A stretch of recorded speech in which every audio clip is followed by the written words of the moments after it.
Philosopher's Stone, there's no chapter called The Philosopher's Stone. And all these other chapters are like, you find the thing maybe a third of the way through or 3/4 of the way through the chapter. It's like, there we go, we got to the thing. But we already know about the Chamber of Secrets. All those times we were in that bathroom and she was just 3 toilets away, said Ron bitterly at breakfast next day. And we could have asked her. And now it had been hard enough trying to look for spiders, escaping their teachers long enough to sneak into the girls' bathroom. The girls' bathroom, moreover, right next to the scene of the first attack, was going to be almost impossible. Something happened in their first lesson, transfiguration, which drove the Chamber of Secrets out of their minds for the first time in weeks. 10 minutes into the class, Professor McGonagall told them that their exams would start on the first week of June, 1 week from today. Exams, howled Seamus Finnegan. We're still getting exams. There was a loud bang behind Harry as Neville Longbottom's wand slit, banishing one of the legs of his desk. Professor McGonagall restored it with a wave of her wand and turned to Seamus. The whole point of keeping the school open at this time is for you to receive your education, she said sternly. The exams will therefore take place as usual, and I trust you are all revising hard. Revising hard? It never occurred to Harry that there would be exams with the castle in this state. There was a great deal of mutinous muttering around the room, which made Professor McGonagall scowl even more darkly. Professor Dumbledore's instructions were to keep the school running as normal as possible, she said. And that, I need hardly point out, means finding out how much you have learned this year. Harry looked at the pair of white rabbits he was supposed to be turning into slippers. What had he learned so far this year? He couldn't seem to think of anything that would be useful in an exam. Ron looked as though he'd been just told he had to go live in the Forbidden Forest. Can you imagine me taking exams with this? He asked Harry, holding up his wand, which had just started whistling loudly. 3 days before their first exam, Professor McGonagall made another announcement at breakfast. I have good news, she said, and the great hall, instead of falling silent, erupted. Dumbledore's coming back. Several people yelled joyfully. You've got the air of Slytherin, squealed a girl on the Ravenclaw table. Quidditch Masters are back on, roared Wood excitedly. When the hubbub had subsided, Professor McGonagall said, Professor Sprout has informed me that the mandrakes are ready for cutting at last. Tonight we'll be able to retrieve those people who have been petrified. I need hardly remind you all that one of them may well be able to tell us who or what attacked them. I am hopeful that this dreadful year will end without catching the culprit. There was an explosion of cheering. Harry looked over at the Slytherin table and wasn't at all surprised to see Draco Malfoy hadn't joined in. Ron, however, was looking happier than he'd looked in days. It won't matter that we never asked Myrtle then, he said to Harry. Hermione will probably have all the answers when they wake her up. Mind you, she'll go mad when she finds out we've got exams in 3 days' time. She hasn't revised. Might be kinder to leave her where she is until they're over. Just then, Ginny Weasley came over and sat down next to Ron. She looked tense and nervous, and Harry noticed her hands were twisting in her lap. What's up? Said Ron, helping himself to more porridge. Ginny didn't say anything, but glanced up and down at the Gryffindor table with a scared look on her face that reminded Harry of someone, though he couldn't think who. Spit it out, said Ron, watching her. Harry suddenly realised who Ginny looked like. She was rocking backwards and forwards, slightly in her chair, exactly like Dobby did when he was teetering on the edge of revealing forbidden information. "I've got to tell you something," Ginny mumbled, carefully not looking at Harry. "What is it?" said Harry. Ginny looked as though she couldn't find the right words. "What?" said Ron. Ginny opened her mouth, but no sound came out. Harry leaned forward and spoke quietly, so that only Ginny and Ron could hear him. "Is it something about the Chamber of Secrets? Have you seen something? Someone acting oddly?"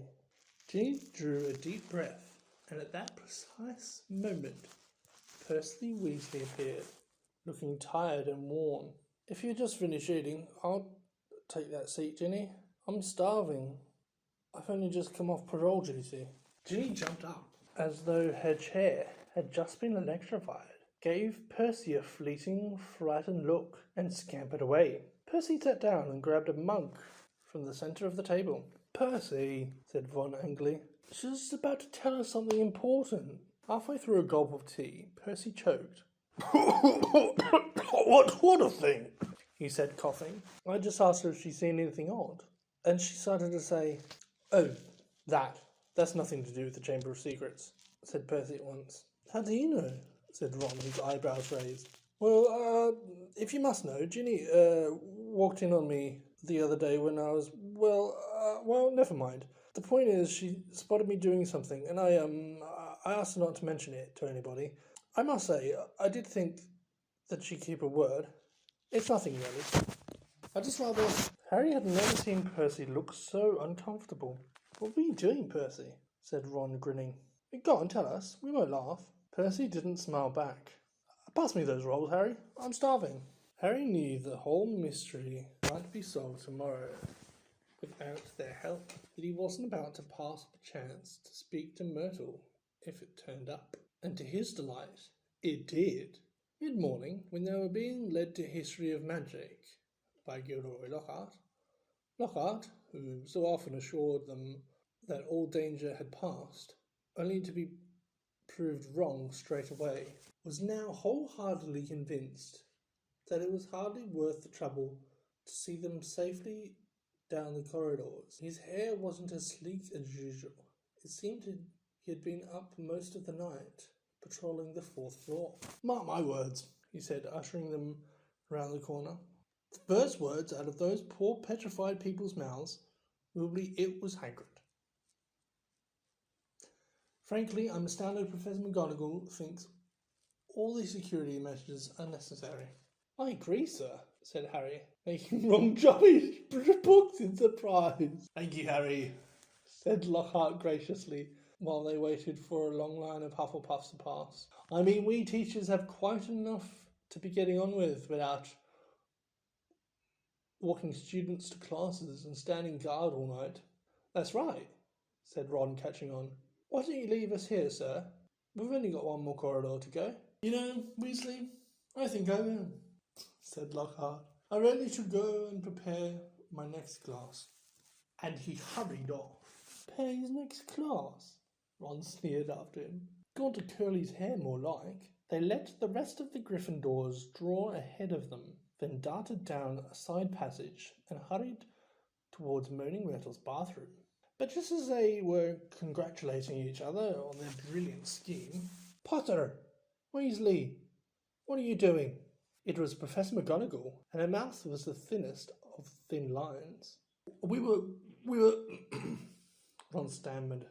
"We were going to go see Hermione," said Harry. Ron and Professor McGonagall both looked at him. "We haven't seen her for ages, Professor," Harry went on hurriedly, treading on Ron's foot. "And we thought we'd sneak to the hospital wing, until all the mandrakes are nearly ready, and not to worry."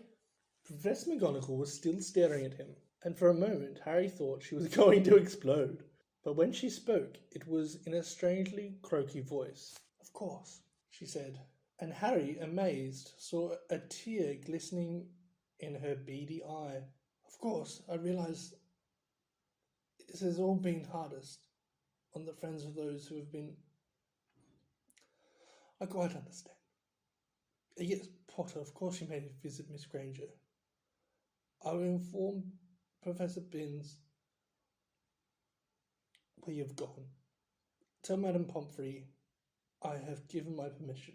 Harry and Ron walked away, hardly daring to believe that they had avoided attention. As they turned the corner, they distinctly heard Professor McGonagall blow her nose. "That," said Ron fervently, "was the best story you could come up with." They had no choice now but to go to the hospital wing and tell Madame Pomfrey that they had Professor McGonagall's permission to visit Hermione. Madame Pomfrey let them in, but reluctantly. "There's just no point in talking to a petrified person," she said, and they had to admit she was right when they'd taken their seats next to Hermione. It was plain that Hermione did not have the faintest inkling that she had visitors. They might just as well tell the bedside cabinet not to worry for all the good it would do. "Wonder if she did see the attacker, though," said Ron, looking sadly at Hermione's rigid face. "Because if he sneaked up on them all, no one will ever know." But Harry wasn't looking at Hermione's face. He was more interested in her right hand. It lay clenched on top of her blankets, and bending closer, he saw that a piece of paper was scrunched inside her fist.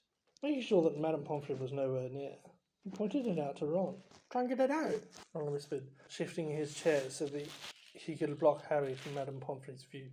It was no easy task. Hermione's hand was clamped so tightly around the paper that Harry was sure he was going to tear it. While Ron kept watch, he tugged and twisted, and at last, after several tense minutes, the paper came free. It was a page torn from a very old library book. Harry smoothed it out eagerly, and Ron leant close to read it too. "Of the many fearsome beasts and monsters that roam our land, there is none more curious or more deadly than the basilisk, known also as the king of serpents. This snake, which may reach gigantic size and live hundreds of years, is born from a chicken's egg, hatched beneath a toad. Its methods of killing are most wondrous, for aside from its deadly and venomous fangs, the basilisk has a murderous stare, and all who are fixed with the beam of its eyes shall suffer instant death. Spiders flee before the basilisk, for it is their mortal enemy, and the basilisk flees only from the crowing of the rooster, which is fatal to it." And beneath this, a single word that had been written in hand, Harry recognized as Hermione's. "Pikes." It was as though somebody had flicked a light on in his brain. "Ron," he breathed. "This is it. This is the answer. The monster in the chamber is a basilisk, a giant serpent. That's why I've been able to hear that voice all over the place, and nobody else has heard it. Because I understand parcel tongue." Harry looked up at the beds around him. "The basilisk kills people by looking straight at them, but no one's died because no one looked it straight in the eye. Colin saw it through his camera. The basilisk burned up all the film inside it, but Colin just got petrified. Justin must have seen the basilisk through nearly headless Nick. Nick got the full blast of it, but he couldn't die again. And Hermione and the Ravenclaw prefect were found with a mirror next to them. Hermione had just realised the monster was a basilisk. I bet you anything she warned the first person she met to look round corners with mirrors first. And that girl pulled out her mirror, and Ron's jaw had dropped. "And Mrs. Norris?" he whispered eagerly. Harry thought hard, picturing the scene on the night of Halloween. "The water," he said slowly. "The flood from Moaning Myrtle's bathroom. I bet you Mrs. Norris only saw the reflection." He scanned the page in his head eagerly. The more he looked at it, the more it made sense. "Crowing of the rooster is fatal to it," he read aloud. "Hagrid's roosters were killed. The heir of Slytherin didn't Want one anywhere near the castle. Once the chamber was opened, spiders flee before it. It all fits. But how's the basilisk been getting around the place? Said Ron.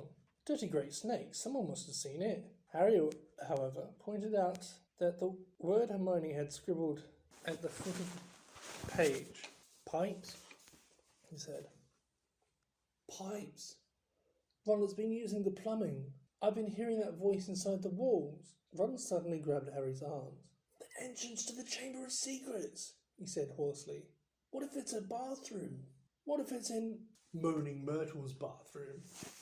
Said Harry. They sat there, excited, excitement coursing through them, hardly able to believe it. This means, said Harry, I can't be the only Parselmouth in the school. The head of Slytherin's one too. That's how they've been controlling the basilisk. What are we going to do? Said Ron, whose eyes were flashing. Shall we go straight to McGonagall? Let's go to the staff room, said Harry, jumping up. She'll be there in 10 minutes. It's nearly break. They ran downstairs, not wanting to be discovered hanging around in another corridor. They went straight into the deserted staff room. It was a large panelled room full of dark wooden chairs. Harry and Ron paced around it, too excited to sit down, but the bell to signal break never came. Instead, echoing through the corridors came Professor McGonagall's voice, magically magnified. All students to return to their house dormitories at once. All teachers return to the staff room immediately. Harry wheeled around to stare at Ron. Not another attack. Not now. What do we do? Said Ron aghast. Go back to the dormitory? No, said Harry, glancing around. There was an ugly sort of wardrobe to his left, full of teachers' cloaks. In here, let's hear what it's all about. Then we can tell them what we've found out. They hid themselves inside it, listening to the rumbling of hundreds of people moving overhead, and the staff room door banging open. From between the musty folds of the cloaks, they watched the teachers filtering into the room.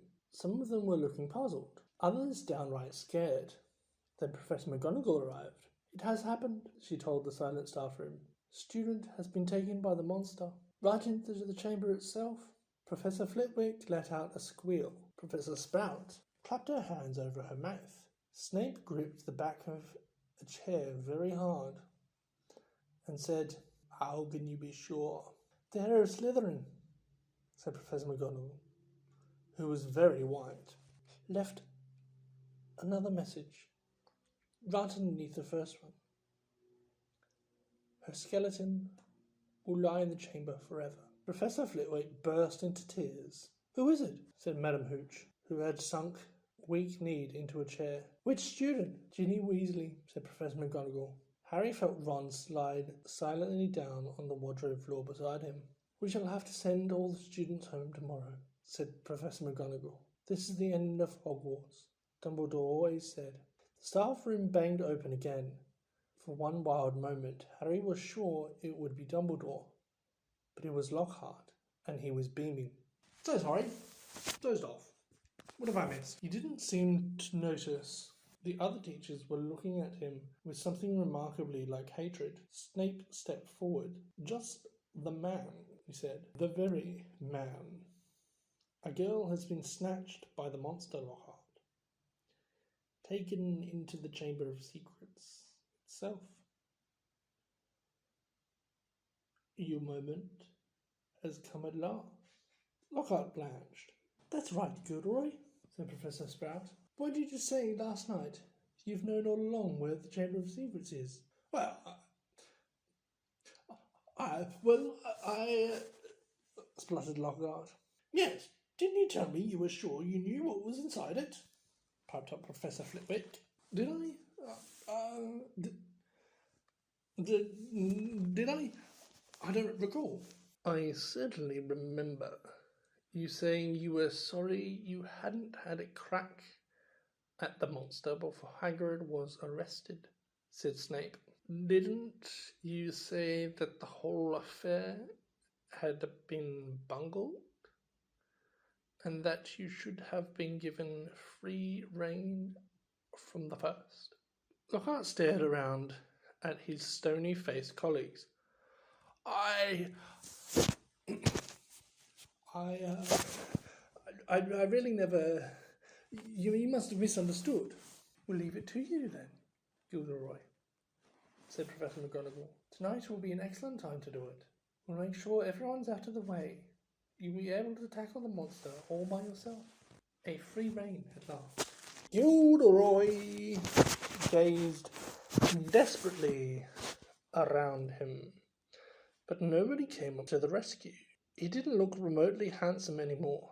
His lip was trembling, and the absence of his usual toothy grin looked weak-chinned and weedy. Very well, he said. I'll be in my office, getting ready. And then he left the room. Right, said Professor McGonagall, whose nostrils were flared. Let's got him out from under our feet. The heads of houses should go and inform their students what has happened. Tell them Hogwarts Express will take them home first thing tomorrow. Will the rest of you please make sure no students have been left outside of the dormitories? The teachers rose and left one by one. It was probably the worst day of Harry's entire life. He, Ron, Fred, and George sat together in a corridor of the Gryffindor common room, unable to say anything to each other. Percy wasn't there. He had gone to send it out to Mr. and Mrs. Weasley, then shut himself up in his dormitory. No afternoon ever lasted as long as that one, nor had Gryffindor Tower been ever so crowded, yet so quiet. Near sunset, Fred and George went up to bed, unable to sit there any longer. She knew something, Harry, said Ron, speaking for the first time since they'd entered the wardrobe in the staff room. That's why she was taken. It wasn't some stupid thing about Percy at all. She'd found out something about the Chamber of Secrets. That must have been why she was. Ron rubbed his eyes frankly. I mean, she was a pureblood. There can't be any other reason. Harry could see the sun sinking blood red below the skyline. This was the worst he had ever felt. If only there was something they could do. Anything. Harry, said Ron, do you think there's any chance at all she's not... You know, Harry didn't know what to say. He couldn't see how Ginny could still be alive. Do you know what? Said Ron. I think we should go and see Lockhart. Tell him what we know. He's going to try and get in the chamber. We can tell him where we think it is, and tell him it's a basilisk in there. Because Harry couldn't think of anything else to do, and because he wanted to be doing something, he agreed. The Gryffindors around them were so miserable and felt so sorry for the Weasleys that nobody tried to stop them as they got up, across the room, and left through the portrait hole. Darkness was falling as they walked down to Lockhart's office. There seemed to be a lot of activity going on inside. They could hear scraping, bumps, and hurried footsteps. Harry knocked, and there was a sudden silence from inside. The door opened the thinnest crack, and they saw one of Lockhart's eyes peering through it. Oh, Mr. Potter, Mr. Weasley, he said, opening the door, minding it wider. I'm rather busy at the moment. If you'd be quick. Professor, we've got some information for you. We think it will help you. Oh, well, it's not terribly... The side of Lockhart's face, they could see, looked very uncomfortable. I mean, well, all right. He opened the door, and they entered. His office had been almost completely stripped. Two large trunks stood open on the floor. Robes, jaded green, lilac, midnight blue, had been hastily folded into one of them. The books were jumbled untidily into the other. The photographs that covered the walls were now crammed into boxes on the desk. Are you going somewhere? Yes, said Lockhart, ripping his full-size poster of himself from the back of the door as he spoke, and starting to roll it up. Urgent call. Unavoidable. Got to go. What about my sister? Well, as to that, most unfortunate, said Lockhart, avoiding their eyes as he wrenched open a drawer and started emptying the contents into the bag. No one regrets more than I. You're the defence against the dark arts teacher, said Harry. You can't go now. Not with all the dark stuff going on here. Well, I must say, when I took the job, Lockhart muttered, now piling socks on top of his robes. Nothing in the job description. Didn't expect. You mean you're running away? Said Harry, disbelievingly. After all the stuff you did in your books? Books can be misleading, said Lockhart delicately. You wrote them, Harry shouted. My dear boy, said Lockhart, straightening up and frowning at Harry. Do you use your common sense? My books wouldn't have sold half as well if people didn't think I'd done all those things. No one wants to read about some ugly old Armenian warlock, even if he did save a village from werewolves.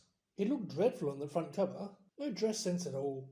And that witch who banished the Barden Banshee had a hair lip. I mean, come on. So you've just been taking credit for what a load of other people have done, said Harry incredulously. Harry, said Lockhart, shaking his head impatiently. It's not nearly as simple as all that. There was work involved. I had to track these people down. Ask them exactly how they managed to do what they did. And I had to put a memory charm on them so they wouldn't remember doing it. If there was one thing I pride myself on, it is my memory charms. No, it's been a lot of work, Harry. It's not all book signings and publicity photos, you know. You want fame? You have to be prepared for a long, hard slog. He banged the lids of his trunks and shut and locked them. Well, let's see, he said. I think that's everything, yes. Only one thing left. He pulled out his wand and turned to them. Awfully sorry, boys, but I'll have to put a memory charm on you now. Can't have you blabbering my secrets all over the place. I'll never sell another book. Harry reached his wand just in time. Lockhart barely raised his when Harry bellowed, Expelliarmus! Lockhart was now blasted backwards, falling over his trunk. His wand flew into the air. Ron caught it and flung it out the window. Shouldn't have let Professor Snape teach us that one, said Harry furiously, kicking Lockhart's trunk aside. Lockhart was looking up at him, weedy once more. Harry was still pointing his wand at him. What do you want me to do? Said Lockhart weakly. I don't know where the Chamber of Secrets is. There's nothing I can do. You're in luck, said Harry, forcing Lockhart to his feet at one point. We think we know where it is and what's inside it. Let's go. They marched Lockhart out of his office and down the nearest stairs, along the dark corridor where the message shone on the wall to the door of Moaning Myrtle's bathroom. They sent Lockhart in first. Harry was pleased to see that he was shaking. Moaning Myrtle was sitting on the cistern end of the toilet. Oh, it's you, she said when she saw Harry. What do you want this time? To ask you how you died, said Harry. Myrtle's whole aspect changed at once. She looked as though she had never been asked such a flattering question. Oh, it was dreadful, she said with relish. And it happened right in here. I died in this very cubicle. I remember it so well. I'd hid him because Olive Hornby was teasing me about my glasses. The door was locked, and I was crying. And then I heard somebody come in. They said something funnier. A different language, I think. It must have been. Anyway, what really got me was that it was a boy speaking. So I unlocked the door to tell him to go and use his own toilet. And then Myrtle swelled importantly, her face shining. I died. How? Said Harry. No idea, said Myrtle in hushed tones. I just remember seeing a pair of great big yellow eyes. My whole body sort of seized up, and then I was floating away. She looked dreamily at Harry. And then I came back again. I was determined to haunt Olive Hornby, you see. Oh, she was sorry she'd ever laughed at my glasses. Where exactly did you see these eyes? Said Harry. Somewhere there, said Myrtle, pointing vaguely towards the sink of a toilet. Harry and Ron hurried over to it. Lockhart was standing well back, a look of utter terror on his face. It looked like an ordinary sink. They examined every inch of it, inside and out, including the pipes below. And then Harry saw it. Scratched on the side of the copper taps was a tiny snake. That tap's never worked, said Myrtle brightly, as he tried to turn it. Harry, say something. Say something in Parseltongue. But Harry thought hard. The only times he'd ever managed to speak Parseltongue were when he'd been faced with a real snake. He stared at the tiny engraving, trying to imagine it was real. Open up, he said. He looked at Ron, who shook his head. English, he said. Harry looked back at the snake, willing himself to believe it was alive. If he moved his head, the candlelight made it look as though it was moving. He said, and at once the tap glowed with a brilliant white light and began to spin. Next second, the sink began to move. The sink, in fact, sank right out of sight, leaving a large pipe exposed, and a pipe wide enough for a man to slide into. Harry heard Ron gasp and look up again. It made up his mind what he was going to do. I'm going down there, he said. He could not go, not now that they had found the entrance to the chamber, not if there was even the faintest, slimmest, wildest chance that Ginny might be alive. Me too, said Ron. There was a pause. Well, you hardly seem to need me. With a shadow of his old smile, I'll just... He put his hand on the doorknob, but Ron and Harry both pointed their wands at him. You can go first, Ron snarled. White-faced and wandless, Lockhart approached the opening. Boys, he said, his voice feeble. What good will it do? Harry jabbed in and back with his wand. Lockhart slid his legs into the pipe. I really don't think, he started to say, but Ron gave him a push, and he slid out of sight. Harry followed quickly. He lowered himself slowly into the pipe, then let go. It was like rushing down an endless, slimy, dark slide. You could see more pipes branching off in all directions, but none as large as theirs, which twisted and turned, slopping steeply downwards. And then he knew he was falling deeper below the school than even the dungeons. Behind him he could hear Ron thudding slightly at the curves. And then, just as he had begun to worry about what would happen when he hit the ground, the pipe levelled out, and he shot out of the end with a wet thud, landing on the damp floor of a dark stone tunnel, large enough to stand in. Lockhart was getting to his feet a little way away, covered in slime and white as a ghost. Harry stood aside as Ron came whizzing out of the pipe too. We must be miles under the school, said Harry, his voice echoing in the black tunnel. Under the lake, probably, said Ron, squinting at the dark, slimy walls. All three of them turned to stare into the darkness.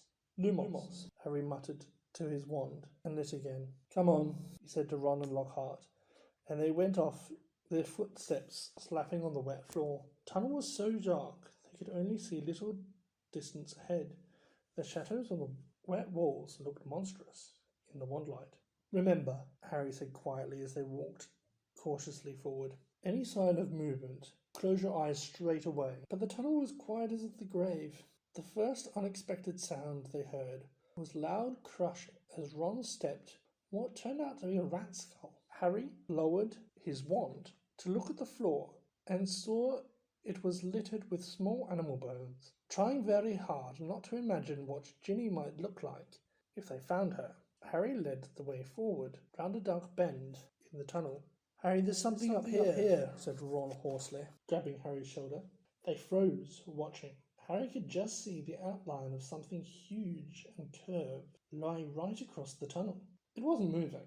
Maybe it's asleep, he breathed, glancing back at the other two. Lockhart's hands were pressed over his eyes. Harry turned back to look at the thing, his heart beating so fast it hurt. Very slowly, his eyes as narrow as he could make them, and still see, Harry edged forward, his wand held high. The light slid over a gigantic snakeskin of a vivid, poisonous green, lying curled and empty across the tunnel floor. The creature had shed. It must have been 6 meters long, at least. Blimey, said Ron weakly. There was a sudden movement behind them. Gilderoy Lockhart's knees had given away. Get up, said Ron sharply, pointing his wand at Lockhart. Lockhart got to his feet. Then he dived at Ron, knocking him to the ground. Harry jumped forward, but too late. Lockhart was straightening up, Ron's wand in his hand, and a gleaming smile back on his face. The adventure ends here, boys, he said. I shall take a bit of this skin back up to the school and tell them I was too late to save the girl, and that you two tragically lost your minds at the sight of her mangled body. Say goodbye to your memories. He then raised Ron's sellotape wand high over his head and yelled, "Obliviate!" The wand exploded with the force of a small bomb. Harry flung his arms over his head and ran, slipping over the coils of snakeskin out of the way of great chunks of tunnel ceiling, which were thundering to the floor. Next moment, he was standing alone, gazing at a solid wall of broken rock. "Ron!" he shouted. "Are you okay, Ron?" "I'm here," came Ron's muffled voice from behind the rock fall. "I'm okay. This Skit's not, though. He got blasted by the wand." There was a dull thud and a loud "ow." It sounded as though Ron had just kicked Lockhart in the shins. "What now?" Ron's voice sounded desperate. "We can't get through. It'll take ages." Harry looked up at the tunnel ceiling. Huge cracks had just appeared in it. He had never tried to break apart anything as large as these rocks by magic, and now didn't seem a good moment to try. What if the whole tunnel caved in? There was another thud and another "ow" from behind the rocks. They were wasting time. Ginny had already been in the Chamber of Secrets for hours. Harry knew there was only one thing to do. "Wait there," he called to Ron. "Wait with Lockhart. I'll go on. If I'm not back in an hour." There was a very pregnant pause. "I'll try to shift some of this rock," said Ron, who seemed to be trying to keep his voice steady. "So you can get back through. And Harry, see you in a bit," said Harry, trying to inject some confidence into his shaking voice. And he set off alone past the giant snakeskin. Soon the distant noise of Ron straining to shift the rocks was gone. The tunnel turned and turned again. Every nerve in Harry's body was tingling unpleasantly. He wanted the tunnel to end, yet dreaded what he'd find when it did. And then at last crept around another bend and saw a solid wall ahead, on which two entwined serpents were carved, their eyes set with great glinting emeralds. Harry approached, his throat very dry. There was no need to pretend these stone snakes were real. Their eyes looked strangely alive. He could guess what he had to do. He cleared his throat, and the emerald green eyes seemed to flicker. Said Harry in a low, faint hiss. The serpents parted as the wall cracked open. The halves slid smoothly out of sight, and Harry, shaking from head to foot, walked inside. Interesting tactics by Ron and Harry to hide in the teacher's lounge, but apparently it worked out. I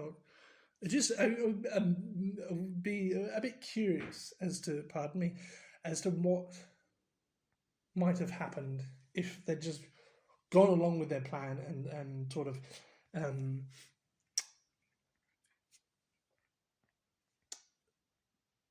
just waited for McGonagall, because she turned up. You know what I mean? And Flitwick and Snape and whatever would have been there too. So it might have been a bit awkward. But I think anything the teachers would have said to them, they could have just gone, "We know where the Chamber of Secrets is," which is a little bit of a laugh.